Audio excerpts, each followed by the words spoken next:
Olá pessoal, vídeo 2 da temporada 9 e 6 aí, então o destaque de hoje é a pré-temporada, né, a preparação dos clubes aí para a disputa do Campeonato Catarinense.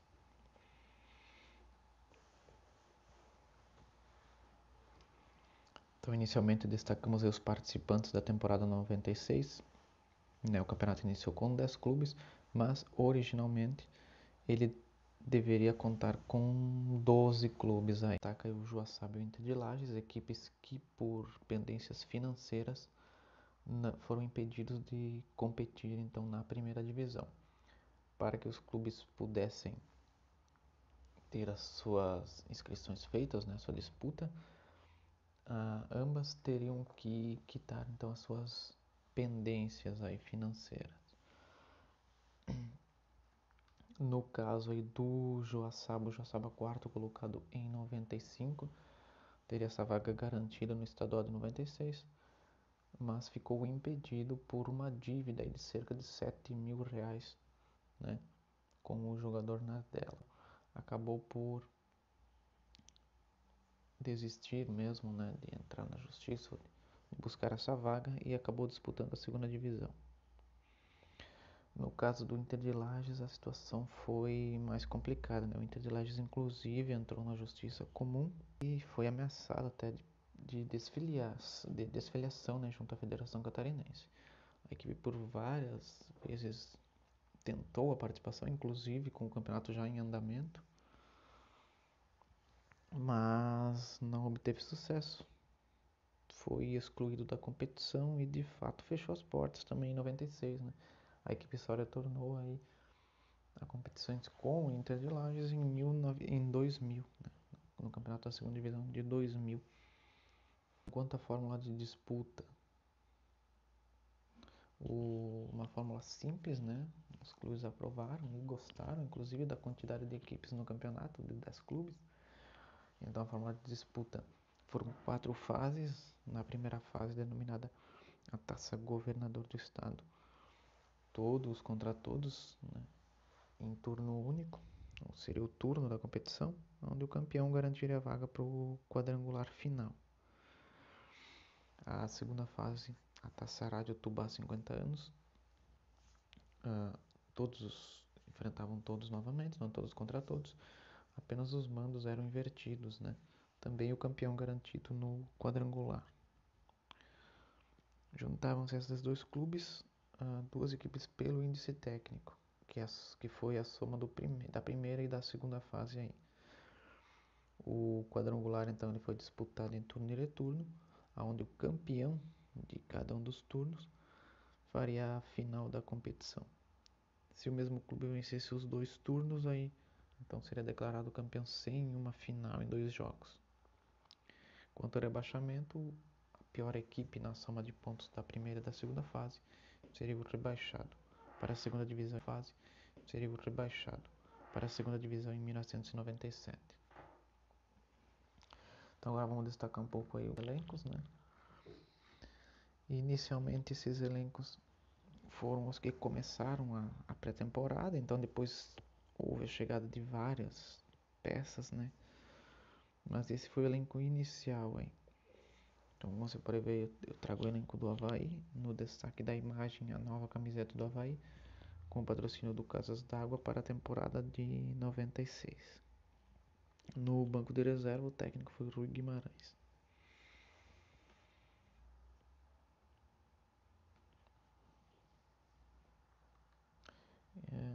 Então destacamos agora o Blumenau, né? O Blumenau classificou fora do estadual de 96.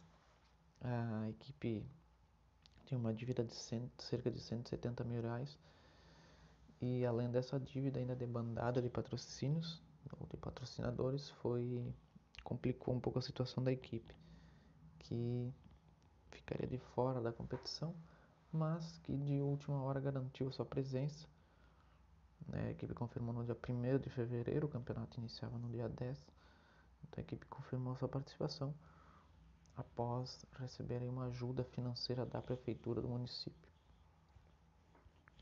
Então a gente destaca aí também o elenco do Blumenau, como você pode ver aí. No comando técnico Gassen, né? e alguns jogadores conhecidos aí do futebol catarinense, né, que passaram por alguns clubes aí do nosso estado. Então a equipe foi aos poucos se trazendo jogadores e montando seu elenco em meio à competição já, né?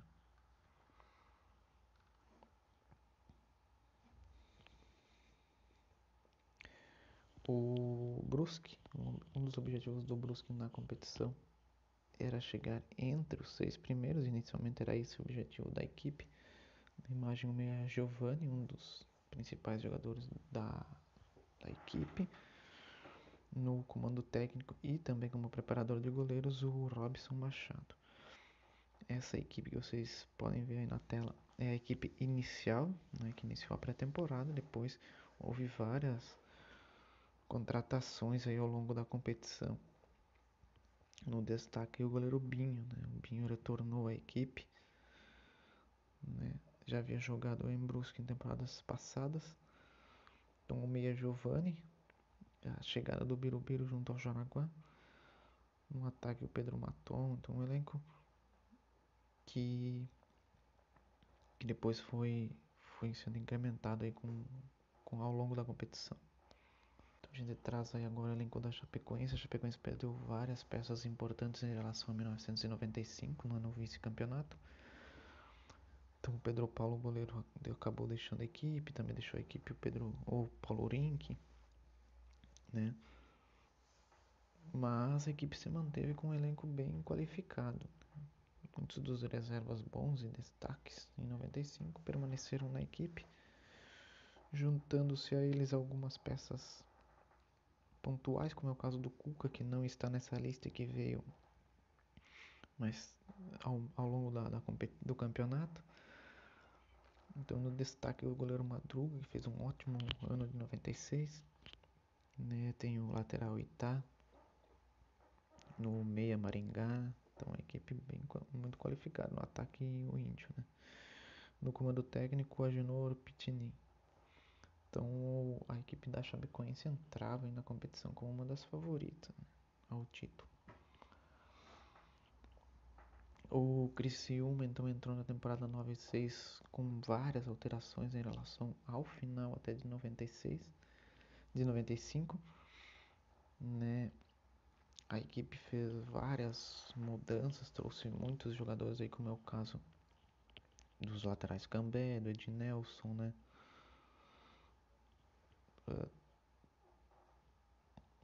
Trouxe o Índio do Joinville, né? Então a equipe foi se remodelando em relação a 95, mas entrava como uma das favoritas ao título, até por ser um representante na Série A, né? Inicialmente o objetivo do Criciúma era chegar ao bicampeonato estadual, até um objetivo ousado, né? Chegar entre os 10 no Brasileiro, fazer uma boa campanha na Copa do Brasil e ser campeão da Copa Santa Catarina no segundo semestre.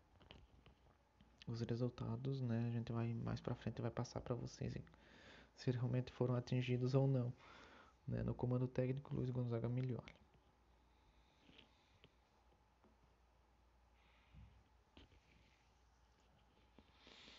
O elenco do Figueirense, então, o Milton no gol, né, Palmieri e André. Nesse trio de goleiros aí, o Palmieri foi a contratação, né? A Laércio e Paulo César foram outras duas contratações de jogadores que já haviam jogado na equipe. Então o volante a Laércio e o jogador Paulo César aí retornaram, o lateral Paulo César retornou à equipe do Figueirense. Houve outras contratações, né? Por exemplo, o atacante Adriano aí, foi um dos destaques da equipe, né? O artilheiro da equipe no Campeonato Catarinense. Então ele também foi contratação aí para o ano de 96. No comando técnico, Nazareno Silva. Juventus, né? Houve inicialmente a mudança de nome, né? O Juventus mudou o seu nome fantasia de Grêmio Esportivo Juventus para Jaraguá Atlético Clube. Essa mudança foi inicialmente no nome fantasia e posteriormente então houve essa mudança no nome mesmo. A ideia então foi de aumentar a identificação do clube com a cidade e atrair o público, né, para os jogos. Esse público que já não foi tão bom em 95, né? Então a equipe inicialmente mudou para Jaraguá Atlético Clube apenas o nome fantasia e buscou adiante essa mudança, essa razão social então para Jaraguá Atlético Clube. Destaque no elenco, a equipe trouxe alguns jogadores que já tinham passado pelo futebol de Santa Catarina e que inclusive estavam em times grandes aí do nosso estado, do Brasil, né? Alguns destaques aí na equipe foram a contratação do Sandro Ventura, né, que veio do Cruzeiro, o Everaldo, que veio do Joinville, o Marcos Vinícius, né, que veio do Atlético Mineiro. O Marcos Vinícius foi um dos destaques no campeonato. Inicialmente a equipe buscava evitar o rebaixamento, né, no comando técnico o Celso Rotti, né. O Joinville, então, o Joinville vice-campeão da Copa Santa Catarina em 95, fez uma ótima campanha na Série C em 95 e manteve uma boa parte do elenco para 96, né. Foi um dos favoritos, era um dos favoritos a briga pelo quadrangular, aí, pelo título também, no comando técnico o Rafael Granite, que estava no Egito, se não estou enganado, né? Estava fora do país, aí foi contratado pelo Joinville. Alguns destaques aí no Joinville: Marcos Paulo, atacante, ótimo jogador, né?